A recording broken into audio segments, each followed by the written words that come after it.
Salam alaikum wa rahmatullahi wa barakatuh. Notre séance d'aujourd'hui, nous la consacrerons à la leçon des mélanges et des dissolutions, comment séparer les constitutions d'un mélange, de la page 28 à la page 29 dans le manuel Mon éveil scientifique, la classe de la CO2 au primaire. Maintenant passons à la page 28. La page 28, nous commençons par cette observation.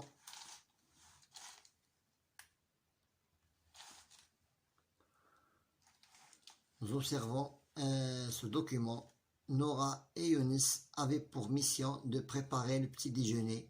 Maladroitement, le contenu du sachet de thé est digéré dans l'eau chaude.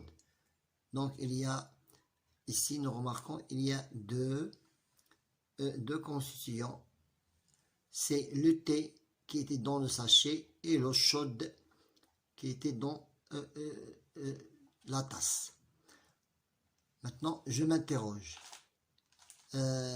D'après cette expérience, nous interrogeons le suivant. Comment retirer les produits qui sont dans l'eau chaude que vous voyez ici, en suivant deux opérations, ou bien la décantation, ou bien la filtration.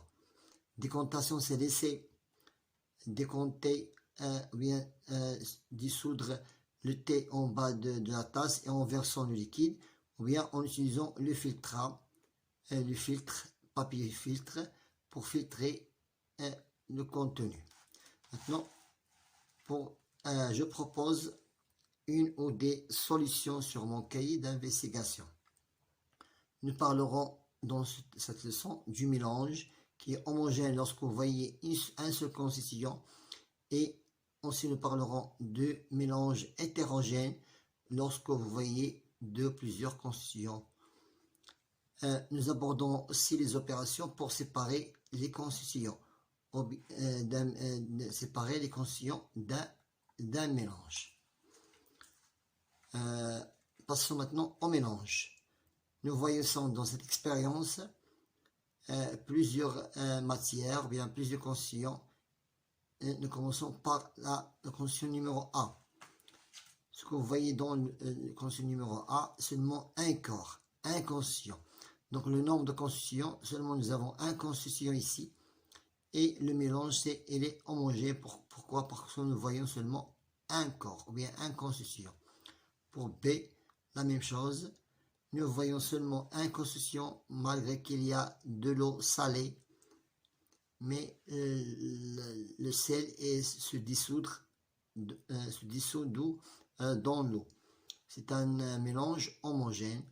C, l'eau boueuse. Nous avons ici des constituants qui sont à l'intérieur de l'eau et l'eau. Donc nous avons deux constituants.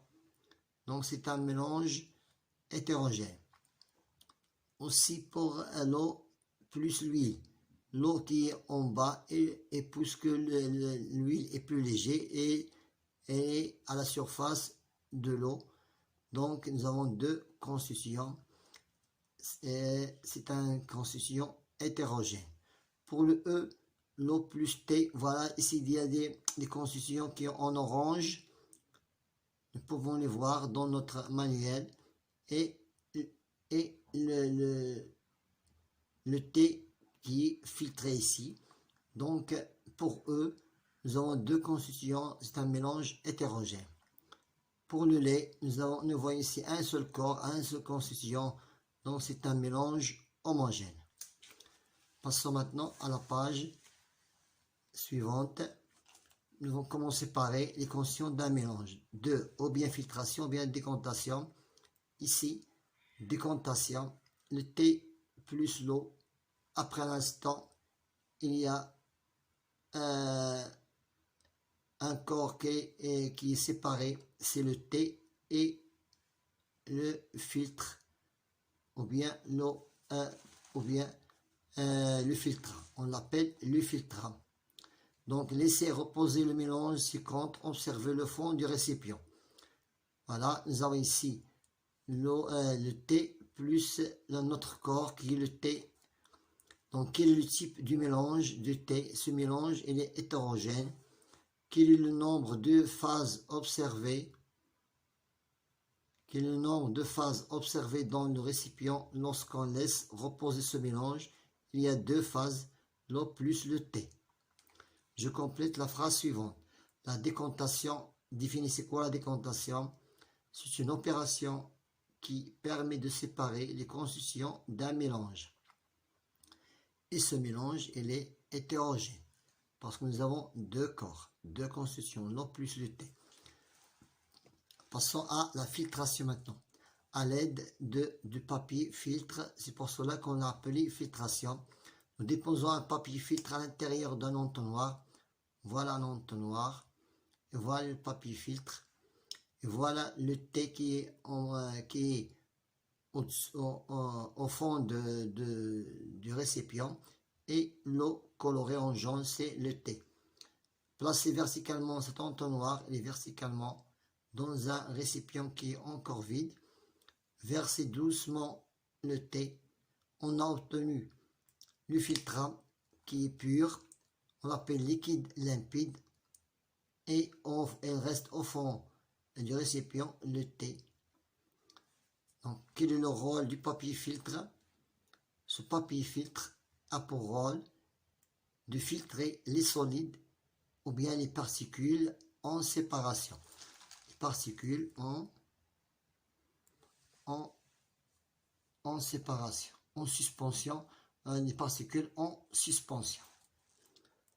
Maintenant, pour la question suivante, je complète la légende par les mots suivants. On a déjà ici, voir c'est dessus. Voilà ici le filtrat ou bien l'eau limpide. Et ici le thé. Maintenant, le mélange obtenu est homogène ou bien hétérogène. Il est homogène que vous voyez ici. Ici, il est hétérogène. Par contre, lorsqu'on a utilisé le filtrat, le papier filtre, on a obtenu un mélange homogène. Je complète la phrase suivante. Maintenant, parlons de la filtration. Parce qu'on a déjà fait ici comme définition de la décantation. Maintenant, c'est la filtration. C'est une opération utilisée pour séparer les constitutions d'un mélange hétérogène à l'aide du papier. À l'aide du papier filtre. À l'aide du papier. À l'aide du papier filtre. À l'aide du papier filtre. Maintenant, passons à la synthèse. C'est quoi un mélange? Un mélange, il est formé toujours au moins de deux constitutions. Il forme au moins de 2 constitutions, mais qui sont différents. On distingue 2 types de mélange. Il y a 2 types de mélange. Un mélange homogène et un mélange hétérogène. La décantation et la filtration, ce sont 2 opérations, sont des opérations utilisées pour séparer, voilà, pour séparer les constitutions, pour séparer les constitutions d'un mélange, mais qu'il soit hétérogène. À la dernière question, j'ai investi mes connaissances. On utilise la cafetière pour obtenir le café. C'est un ustensile pour obtenir le café. Quel est le procédé de séparation utilisé? C'est le procédé de filtration. C'est le procédé de filtration. Alors, on a terminé avec cette séance qui était la séance numéro 1.